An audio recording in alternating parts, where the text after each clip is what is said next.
Adam alayhi salam, and then it jumps into telling us the story of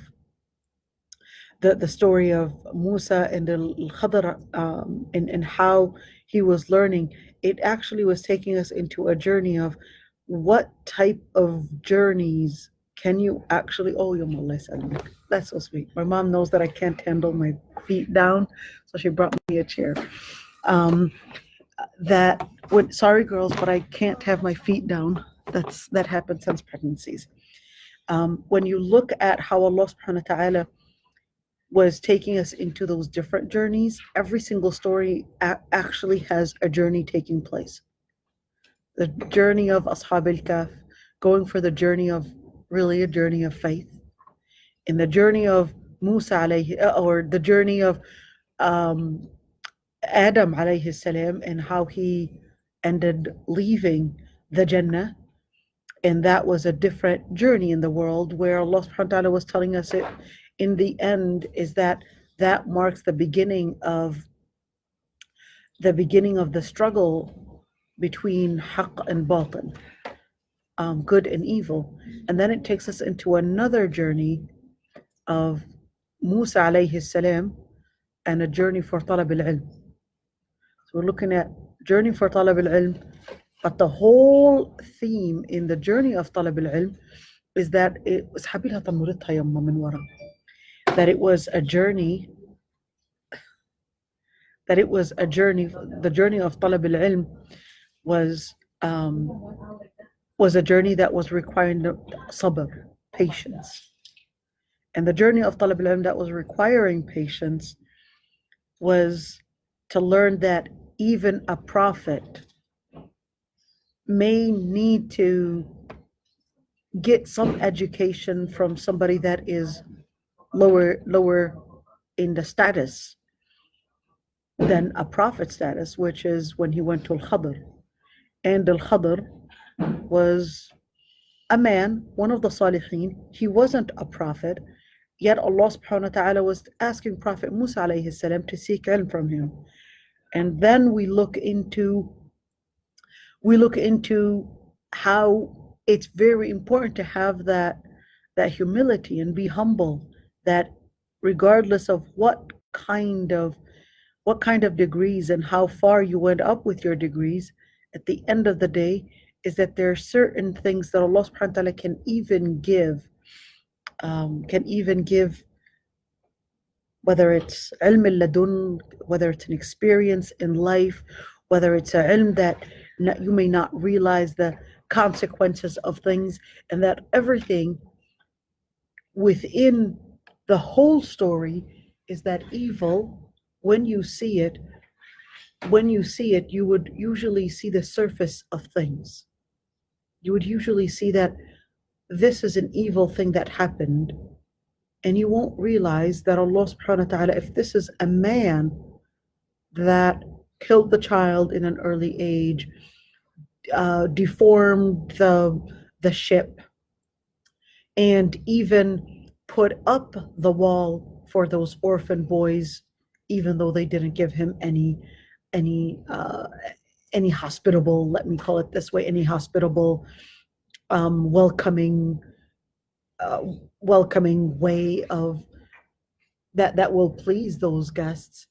But when you look at all that he could see was that it was evil, that it contained nothing but rudeness, wrong. And yesterday, I was actually sitting at the university, and a Catholic girl was there, and she was complaining of a lot of the many times, let's say it this way, she was going through many times of suicidal attempts. And I asked her a question, said, why do you think of even committing suicide? And she focused on evil, and if there's so much evil in the world, why should I live? And subhanAllah, when we look at this issue, which is theodicy, many times we don't realize that what Allah subhanahu wa ta'ala was telling us in Surah al-Kahf. Don't look at the surface of things and wonder, why did this evil thing happen to me? But there's a bigger hikmah behind it. That Allah subhanahu wa ta'ala is telling you that look around you and you will see that the pattern within it reveals Allah subhanahu wa ta'ala's wisdom, that never will Allah subhanahu wa ta'ala let evil prevail, and never will Allah subhanahu wa ta'ala let injustice take over. Even if you had died, Allah subhanahu wa ta'ala will still bring about justice for you, even if you may not realize it. And that's the same thing, is that Allah subhanahu wa ta'ala is looking, or Allah subhanahu wa ta'ala is telling us from different sides of the story. If you look at the story of Musa alayhi salam, one is the first story, or the three stories actually focused on the most important things in our lives: our income, our children, our income, and when our income, which is with that boy, and our job, and how we look into these, that okay, this is our future, right? So that boy, or the two orphan boys, they were really concerned just about the wall. If it would just had fallen, those treasures would have been revealed, but it was going to be lost income for their future. It was going to be lost. What's the evidence? Well, they weren't even hospitable when they came in. If they're not hospitable, that means these people, that community was generally a very mean, oppressive community, willing to not share anything and willing to take over people's foods and people's rights. And here Allah subhanahu wa ta'ala is preserving something for them for their future. You worry that you might die and leave your children behind. But Allah subhanahu wa ta'ala is telling you that وَكَانَ أَبُوهُمَا صَالِحًا, that the reason why Allah subhanahu wa ta'ala preserved that wealth for them was because their father was a pious person. Again, you worry about what would happen to my children if I had died. But here Allah subhanahu wa ta'ala is teaching you that, listen, you just worry about your piety, and Allah subhanahu wa ta'ala is going to preserve your children's future, your children's piety. And then when you look at the other one, is the other story in where the Khadr killed that child, and all the parents could think of is, we just lost a son, we just lost our own flesh and blood. That's how they're going to think of it, not realizing that Allah subhanahu wa ta'ala was maintaining their tazkiyah and maintaining a rahmah for them. That child is dead, but Allah subhanahu wa ta'ala wanted to maintain something for them, which is even more important. And even that child is going to go to Jannah. But Allah subhanahu wa ta'ala is maintaining something more important for them. They may not realize how the death of their son was getting them closer because they felt their weakness. And the other story is the ship. All they realized is that the ship got wrecked, or the ship went into some kind of a malfunction, but they didn't realize that at least you'll fix it. But that's even better than losing the whole thing. And that's when we look at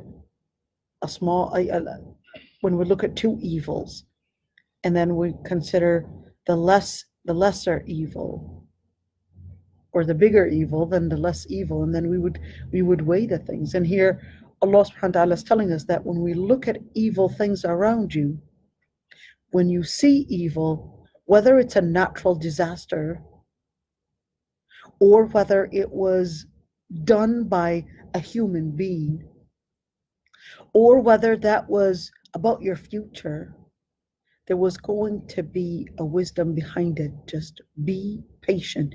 The whole story is about being patient in one, seeking ilm, and being patient in how you and how you deal with the different evil and different calamities around you. All right? It's about being patient in how you deal with calamities around you. The different calamities around you, you may not realize that was actually for your own sake, but you rush and you start wondering, where is the good in this? The whole story is about patience in different angles. And patience even for those that were in the story, the characters themselves. And then we go to then we go to Dhul Qarnayn. And we look at Dhul Qarnayn and we see how in Dhul Qarnayn, the story is that he was a just ruler. And this just ruler was carrying on a mission to bring about justice in different areas. And the justice was really, he was aware of the different powers that Allah subhanahu wa ta'ala had given him. And that's why he did not want all that money that he was offered, because he says, "Ma makanni fihi rabbi khair." But even when we look at that, آتَيْنَاهُ مِنْ كُلِّ شَيْءٍ سَبَبًا, this ruler, he had a lot of powers. In other words, the powers that we're looking at are advantages. He had the advantage of, when we see فَآتَيْنَاهُ مِنْ كُلِّ شَيْءٍ سَبَبًا, it's actually telling us that he was able, Allah subhanahu wa ta'ala opened up different doors of him seeing the patterns of things, whether that is science or whether that was down the road, we'll see legislature, and even when it came to himself. This is just a review of what we did last time, you guys. And here we see that when he was expanding with his governance, that Allah subhanahu wa ta'ala lets him come across, and that's what's going to happen. You're going to come across different nations, you're going to come across different people that you may not even understand their language, but there should be one concern, which is to make sure that justice takes place. And in the end is that Allah subhanahu wa ta'ala tells us how he had built a wall to keep the group that was being oppressed from a nation that was Ya'juj Ma'juj, the nation that was causing oppression to the younger or smaller nation, and put that wall to make sure that this is maintaining safety, at least for the weaker groups. And this is really important to mention, because the Prophet ﷺ in the hadith, he actually had mentioned, in one of the hadith, he mentioned that that one of the reasons why, or some of the reasons why the Rum, which is the West, was going to be victorious over Muslims, he had mentioned a number of things. From those things, he had mentioned that that they're أحلم الناس عند فتنة, that they're the calmest, and whenever there's a calamity, they've got this diplomacy. They don't rush in taking military action. And then he also said that they're actually the best for the poor. The best for the poor, whether we're talking about government assistance, or whether we're talking about the different ways to help those that are needy, etc. And when he also talks about أسرعهم إفاقة بعد محنة, that they're actually the fastest to bring about assistance and ifaqa, to wake up and re-rise even after major calamities happen. And all that is involving whether tactics, or whether it's political diplomacy, or even good planning. When we're seeing that, we can relate it to the story of Ya'juj Ma'juj, how Allah subhanahu wa ta'ala was talking about that he had the main elements for political and military expansion. Political and military expansion requires some one, good tactics. That's why he said وَآتَيْنَاهُ مِنْ كُلِّ شَيْءٍ سَبَبًا. We're looking at good tactics. We're looking at knowledge, we're looking at science, and we're also looking at governance, legislature, and how the legislature was based on أما من ظلم فسوف نعذبه ثم يرد إلى ربه, that whoever commits a crime, that we're going to make sure that we punish that person. In other words, there wasn't any injustice in how they dealt with the populace. It wasn't, if somebody is rich, we're going to turn a blind eye, but it was everybody was going to be equal in front of law. And here we could see that ثُمَّ يُرَدُّ إِلَى رَبِّهِ, that taking, whenever we're talking about transgression, the beginning of change actually starts when you apply law and enforcement and law and order. And Uthman bin Affan said, إِنَّ اللَّهَ لَا يَزَعُ بِالسُّلْطَانِ مَا لَا يَزَعُ بِالْقُرْآنِ, that Allah subhanahu wa ta'ala would have power, or there's more power, let's say it this way, in a governor, meaning government power, than the Quran itself. In other words, we cannot consider that power and government power is of not any importance. Let's just do verbal da'wah. That's not enough. You need to make sure that crimes must be stopped in where there is a law enforcement. It's not enough. The other day, my boss, who's a theologian, she was telling me, although Catholic, she was telling me that they were showing a movie about a lady who's against execution, meaning death execution, because of one story in the movie. I think it was called Walking in Dead or something like that. That's what the movie was called. I didn't watch it. Walking Dead, something like that. I can't remember exactly, but it was something like that. I have no idea. Walking Dead or something, and it's talking about, somebody that was wrongly executed, and later it was discovered that this guy was innocent. But regardless, and she said, what do you think of execution? What do you think of execution? I said, well, to stop execution totally is wrong.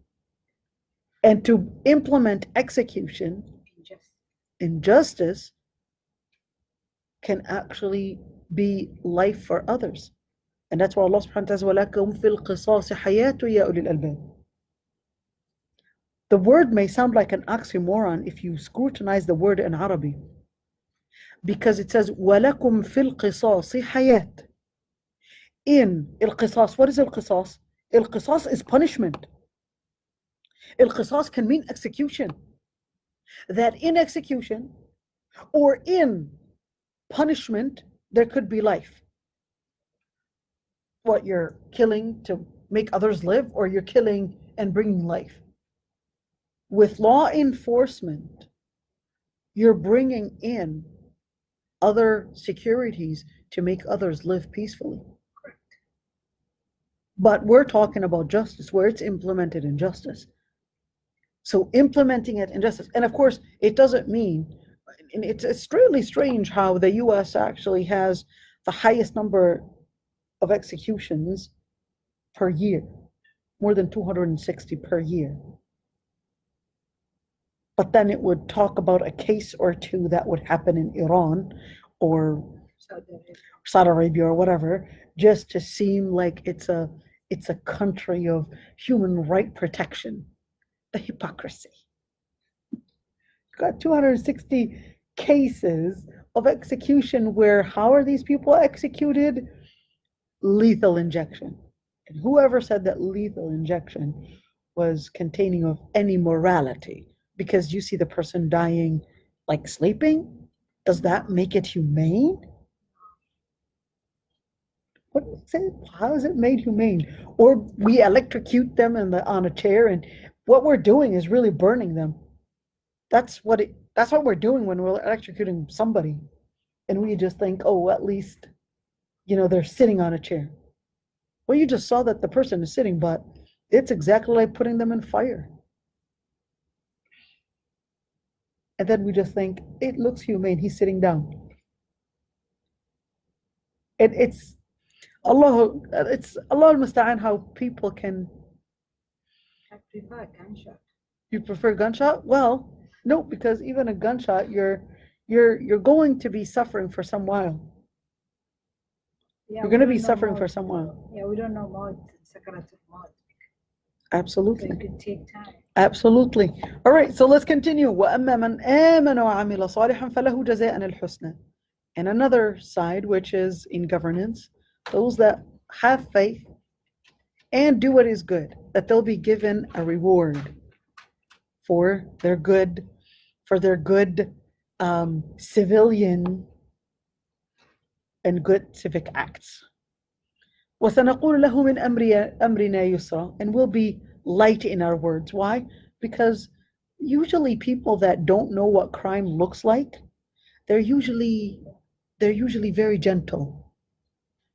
I do prison da'wah, and when I go to the prisons, I come out every single time, at least I used to. Right now, I think I've become numb. But I used to come out every single time crying. I couldn't handle seeing the amount of harshness that was used on those inmates. I couldn't handle it. Even the police, they're wearing nice suits. Yeah, it looks very professional, but even the language that they're using is very profane. When you're in that environment and you hear profanity with almost every single sentence, even from the cops, it becomes that language that they are so used to, that anybody that is speaking in any manner that contained any gentleness seem like they're faking it or they're weak. It's a strange world in there. It's a totally different world in there. Just when you enter, every few steps, there's a steel door that locks on you. Every few steps. You walk a few steps, and then there's a steel door that locks by itself. You walk a few steps, and another door locks. A few steps, and another door locks.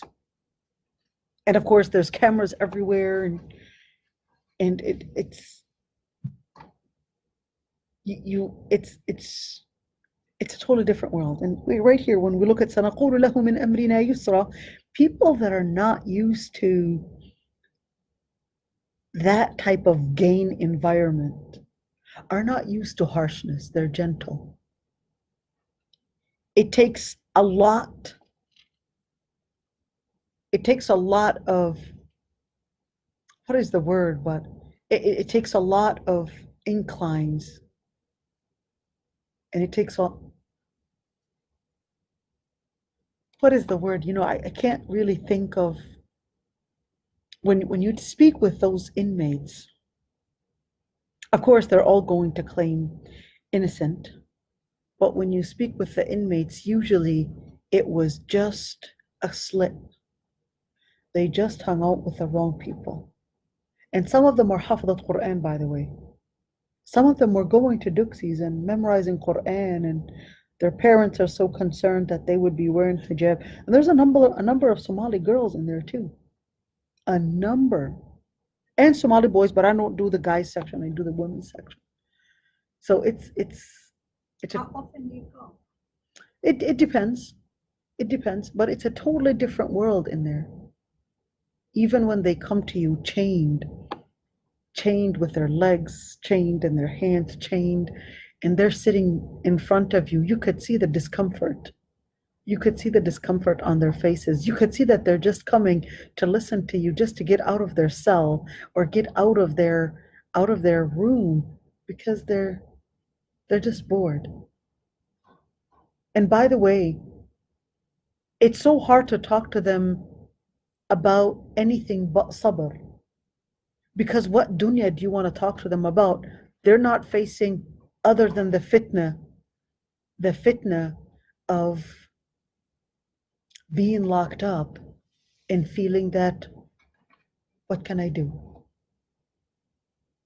There is no way that I can describe. When looking at their faces, you could see in their faces, they want to cry, but the tears have dried. This is real. They want to cry. They're sitting down, they want to cry, but their tears have dried and they have no words to say. They're just sitting there numb. Numb. They're sitting in front of you. Numb. They're listening. They want to cry, but there's no more tears. The amount of regret on their faces is indescribable. You can't describe it. You can't describe it. But when you deal with crime, you can't deal with crime with your emotions. You can't correct crime by thinking, oh, she said I'm sorry, she cried enough, let's get her out. Because some of these people killed their own children. Killed their own children. Threw her child down a height of, or a flight of stairs like that. Her own child. An autistic child. She got so angry at him, couldn't help, was actually a little girl, so angry at her own daughter that she couldn't handle all the cries. So she threw her down the stairs, a flight of stairs, and left her own daughter bleeding for 6 hours till she died. For sure, she cried heavily.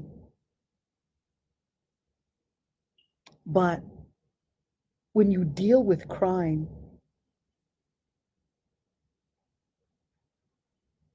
you have to have, just like Ya'juj wa Ma'juj. When we're looking at أَمَّا مَنْ ظَلَمْ فَسَوْفَ نُعَذِّبُهُ ثُمَّ يُرَدُّ إِلَىٰ رَبِّهِ. When we look at crime, there's law, order, enforcement. And we have to make sure that we're applying things not with our emotions, but in order to bring about security, life for the masses, we have to be tough. I always say this when people ask me, why does Islam have some quote unquote harsh laws in criminal law? I would say even when you see police officers don't carry flowers or lollipops. Police officers carry guns and grenades and pepper spray and whatever it's called and all those different things. They don't carry flowers and perfume and cookies. Because it took a lot till that person, from crime to crime to crime, they have trespassed so many different fears,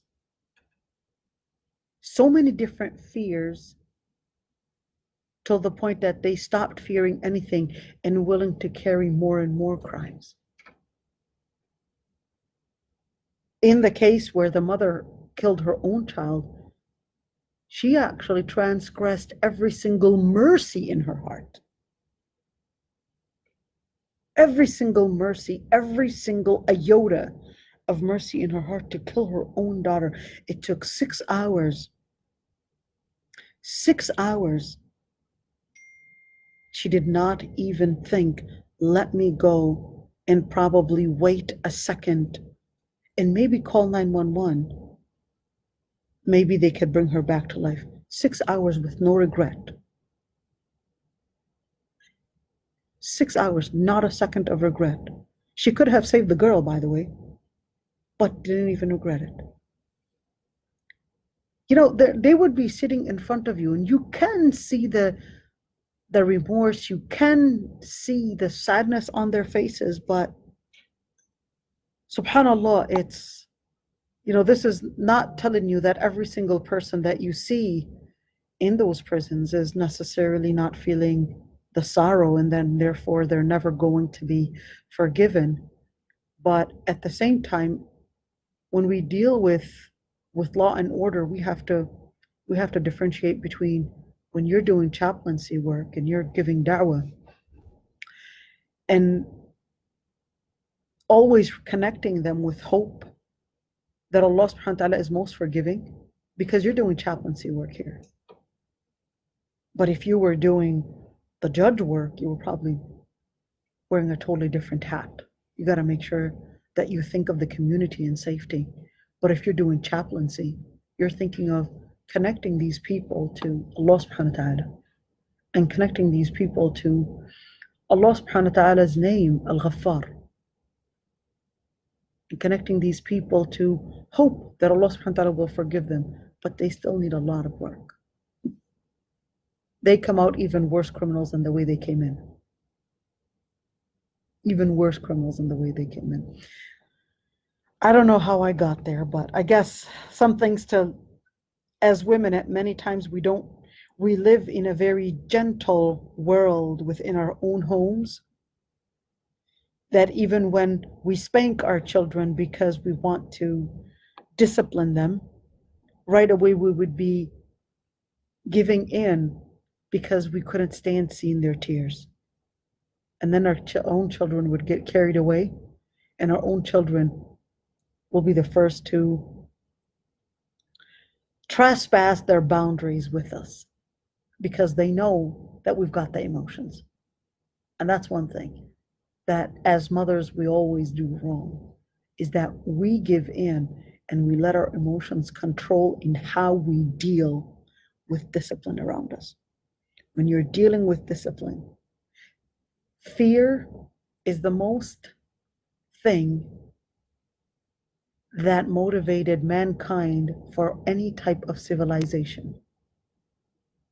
If there wasn't fear of death, we wouldn't have thought of bringing in or figuring out a cure for any illness. If there wasn't a fear of hunger, we would have never figured out ways to bring about or bring in food. If there wasn't fear of weather going wrong, or animals, or wilderness, or etc., we would have never created buildings. The biggest motivator is really fear. Fear is what brings in the most important motivations. I'm not necessarily saying, you know, in our modern times, the psychology in raising children is always about giving love. And forgetting the fear part. And forgetting the fear part. But here's what happened. There's pros and cons. I'm not saying, ladies, go and stop giving love to your children. No, that's not what I'm saying. All right? But it's la ifrat wa la tafrit. It's la ifrat wa la tafrit. Be in modernity. It's not necessarily just giving love, because indeed, what we're seeing in colleges, in schools, is that they're not prepared for any type of reality in the world of being rejected or failing or any of that. Rejection is a fear. Failure is a fear. Losing a job, etc. All those are fears. But because of the extensive amount of love that we're constantly focusing on, they actually are living in an unrealistic world where they think that everyone and everything must give love. Welcome to reality. That's not the reality of the world. The reality of our world is that there has to be governance. There has to be a system. If you don't come to your job on time, you will get fired.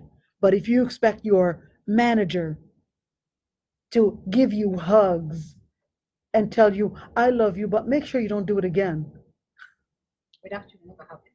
it can never happen. What we're seeing is that rise in psychological and mental illness levels and etc. And we're being told, just give love, just give love, just give love. What we're seeing is that unrealistic young adults not prepared for the reality of facing fear and failure. And they think that they could actually get it. So then they go and face all those failures that they never thought that they could face, and it becomes a disaster. There's that good in evil. You have to face some evil things or at least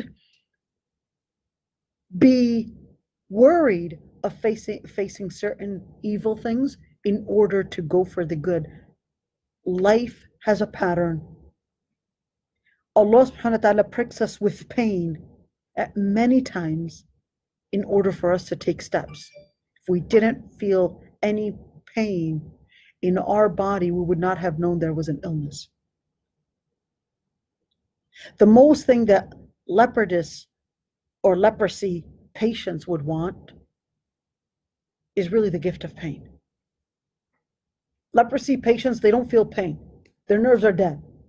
They can put their hand in an oven and watch their skin melt and not even feel any pain. And then they end up losing their sight, their hearing, their limbs, because they can't feel pain. They end up losing everything. And that's the same thing. If you expect to live in pleasure after pleasure, you're never going to get into any progress. Yes, give children love, but they also have to understand the reality of world is that if you don't study, you're going to fail. And if you fail, you're the one that's going to be harvesting, working those jobs, and not even being able to pay a little or any amount of your bills. You could see how when we're looking at phrasing, this is also helping us as women. When we're looking at how do we deal with governance, it's even governance at home. That when your child goes wrong, I'm not saying torture, because torture in Islam is haram. All right, I'm not saying torture, but I'm saying let children live reality Face the consequence. and face the consequence. But that's even in Islam how for you to do tazkiyah, you have to know the Absolutely. fear side and the punishment of Allah. If I don't know the punishment of Allah, I'm not going anywhere. Absolutely. Absolutely. You know, I loved one thing my husband taught me. One time my son, my husband took two of my boys to buy a toy from Walmart. So my first son, my older son, let me say it that way, chose, it's a really small toy that moves and it's like a robot. And my younger son chose kitchen stuff. It's like just a $5 kitchen stuff, pans and plates and all that stuff. So my older son said, he was telling my younger son, he said, go and buy that nice robot. It's nicer for you. You're not gonna like what you have. And he insisted that he wanted the kitchen toys. We got back home, opened up the packages, and my younger son discovered that the robot toy was nicer than his kitchen stuff. So my younger son started crying. And he said, let's go back and let me buy that robot. I said to my son, I said, inshallah, we'll go later. So my husband said, don't say that. And I said, why not? I mean, it's just buying him another toy. He said, you're actually instilling in his mind, and I appreciated that very much. I didn't think of it. Said you're instilling in his mind that whenever you make a decision and you don't like it, that will be there to correct it for you.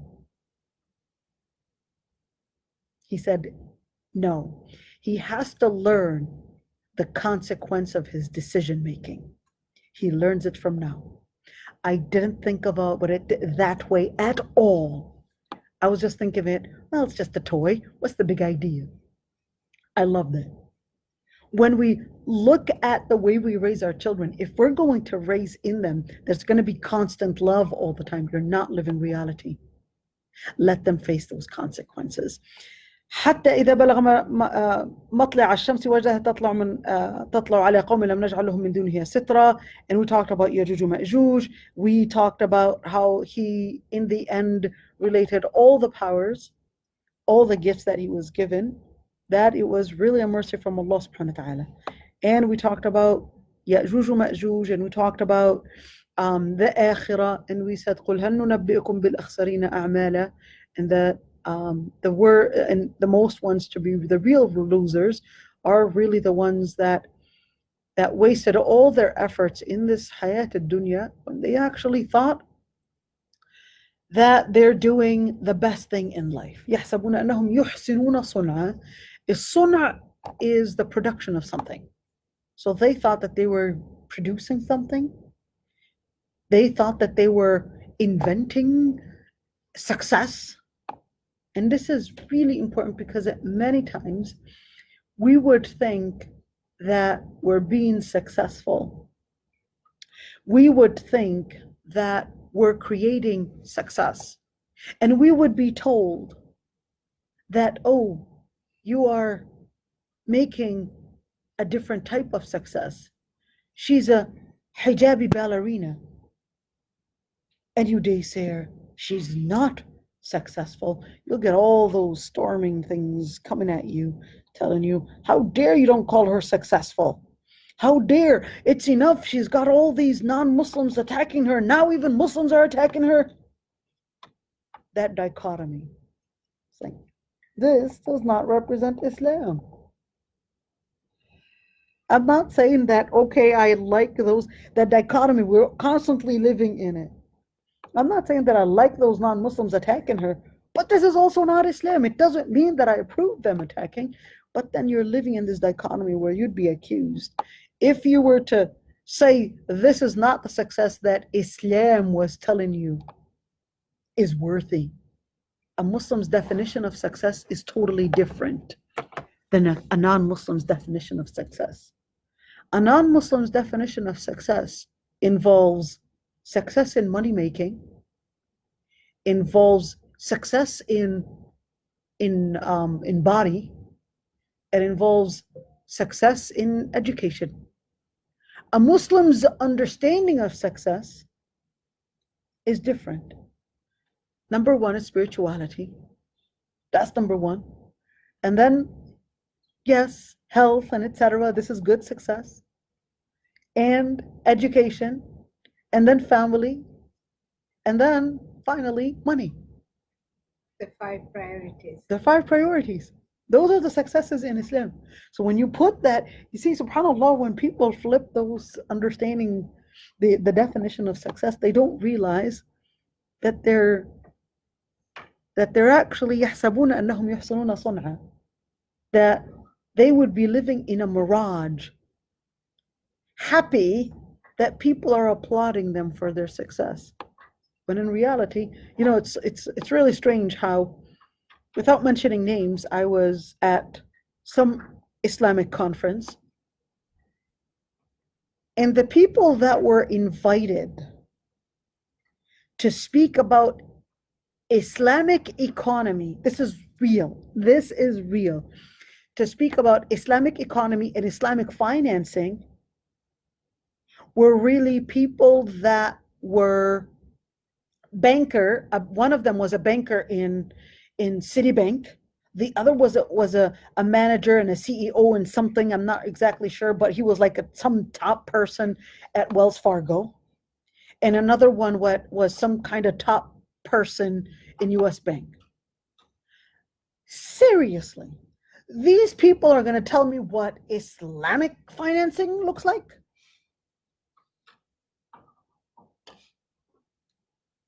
No comment. No comment. When we're bringing in somebody that, that is hijabi ballerina to tell me what hijabi sporty girl would look like and become a leader.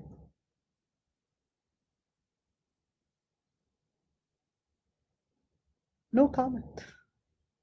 No comment. And then if I were to say anything, yesterday I sent this place that was doing this event, and I said, the girl on the flyer that you have right there with all the piercing is going to promote that this is what a good muslima looks like. Right away I was attacked. You're being judgmental. It's not being judgmental. A Muslim is, you know what? Even if you call it judgmental, a Muslim is supposed to be critical of how and what is affecting people to go wrong. That's what Islam is all about. And that's one of the expectations you taught That, us. of course. Giving back feedback. Absolutely. Absolutely, without you realizing. الَّذِينَ ضَلَّ سَعْيُهُمْ فِي الْحَيَاةِ الدُّنْيَا. They would go after dunya. And they would think they're creating successes. أولئك الذين كفروا بآيات ربهم ولقائه. Let's go إن الذين آمنوا. We talked about that one. إن الذين آمنوا وعملوا الصالحات كانت لهم جنات الفردوس نزلا. The believers, those that who believe and do what is righteous. كانت لهم جنات الفردوس نزلا. They would have جنات الفردوس. جنات الفردوس meaning the gardens. الفردوس. الفردوس is basically one of the top places in heaven or in paradise, in Jannah. Now you could see the word nuzula and nuzula right here. So here was talking about Jahannam was nuzula for the kafirin. Nuzula is like the final residential destination. This is what nuzula would mean. So the final residential destination. And here Allah subhanahu wa ta'ala is telling us that Jannatul Firdaus is the final residential destination for mu'mineen. Khalidina fiha. That they would be living there. Khalidin. Khalidin means that they would be living in eternity in Jannah. لا يبغون عنها حولا. They too don't want to go somewhere else. In other words, on the other side, what was happening to those that are kafirin? They would say that, is there a way out? But for al-mu'mineen, لا يبغون عنها حولا. They don't want any other destination. قل لو كان البحر مدادا لكلمات ربي لنفد البحر قبل أن تنفد كلمات ربي ولو جئنا بمثله مددا. قل لو كان البحر, tell them that even if the whole ocean was going to be the ink to write the words of Allah subhanahu wa ta'ala, the ink, the ocean would dry out before the words of Allah subhanahu wa ta'ala would finish. Even if we were to bring another ocean full of that ink. In other words, even if we were to bring oceans and oceans of ink, it would not be enough. But this is just telling you some of the glimpse of what Allah subhanahu wa ta'ala wanted to tell you in wisdom. So Allah subhanahu wa ta'ala is telling you, Surah al-Kahf contained just, this is the tip of the iceberg of wisdom. If Allah subhanahu wa ta'ala were to go more, there wasn't going to be enough ink to write all the wisdom. قل إنما أنا بشر مثلكم يوحى إلي أنما إلهكم إله واحد فمن كان يرجو لقاء ربه فليعمل عملا صالحا ولا يشرك بعبادة ربه أحدا. قل إنما أنا بشر مثلكم. So why? because they were expecting, all right, well, so show us more miracles, show us more of that. So Allah subhanahu wa ta'ala was telling the Prophet ﷺ, here's qul and here's qul. So tell them two things. Tell them that the wisdoms, even there's no way that you can end in writing the wisdoms of Allah subhanahu wa ta'ala, and tell them the other part, which is that you're only a human like them that had received messages from al-Wahy, from Jibreel alayhi salam, just to tell you annama. So annama here is giving you like, what was the whole message all about? Well, the whole message was just to tell you that your God is one God. فَمَنْ كَانَ, and therefore this fa is going to give you the reason. Therefore, whoever man kana yarju, whoever was hoping to meet their Lord, فَلْيَعْمَلْ عَمَلًا صَالِحًا. فَلْيَعْمَلْ, then let them do pious actions. وَلَا يُشْرِكْ بِعِبَادَةِ رَبِّهِ أَحَدًا, and not associate partners in the worship of their Lord. So why in the worship? Because La ilaha illallah, when we say La ilaha illallah does not mean that there's no God but God. Because even the people of Quraysh, they were believing in God. They were believing in God Almighty. The problem with them is that they did not believe that they should worship that God that they believed is God, and believe that they should worship idols or other deities to get them closer to God. So when we look at Tawheed involves three different things. Tawheed involves three different things. Number one, it involves that you believe in God Almighty and His existence. Number two is that you believe in worshiping that God that is the creator. And number three is that you believe that God Almighty is the creator, the cherisher, the one, the only one, the one that is granting you all these different things, which is in Surah, in Ayat al-Kursi. All right? So we're looking at in Ayat al-Kursi. What is Ayat al-Kursi? Allahu la ilaha illa huwa al-hayy al-qayyum. La ta'khudhuhu sinatun wa la nawm. Lahu ma fi as-samawati wa ma fi al-ard. Man dha alladhi yashfa'u 'indahu illa bi'idhnihi. يعلم ما بين أيديهم وما خلفهم ولا يحيطون بشيء من علمه إلا بما شاء وسع كرسيه السماوات والأرض ولا يؤوده حفظهما وهو العلي العظيم. When we look at with Ayat al-Kursi, it contained one. It contained that Allah subhanahu wa ta'ala encompasses everything, that Allah subhanahu wa ta'ala does not have a human weakness, and that everything that you own is actually owned by Allah subhanahu wa ta'ala. Allah subhanahu wa ta'ala is the real owner. And that time does not encompass Allah, and that Allah subhanahu wa ta'ala is not a creature. And that He is the only one. All right? Now, we're going to go for Surah Al-Mu'minun. Let me stop the video so that way we could have a separate... Yeah. Yeah, so we're going to stop the video and going to come back, inshallah.